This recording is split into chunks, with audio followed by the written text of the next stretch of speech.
ایک نیک اور مالدار شخص نے اپنا قصہ لکھا ہے کہ ایک دن میرا دل بہت بے چین ہوا۔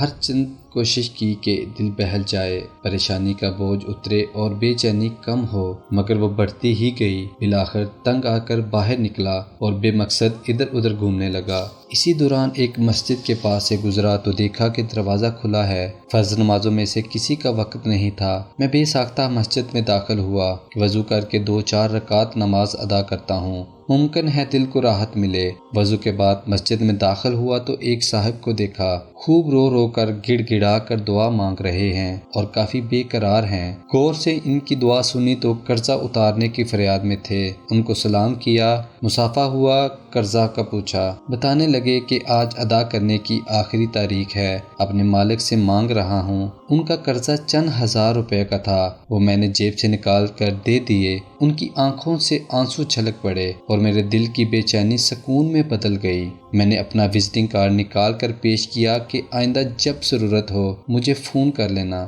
یہ میرا پتہ ہے اور یہ میرا فون نمبر۔ انہوں نے بغیر دیکھے کارڈ واپس کر دیا اور فرمایا، نا جناب، یہ نہیں، میرے پاس ان کا پتہ موجود ہے جنہوں نے آج آپ کو بیچا ہے۔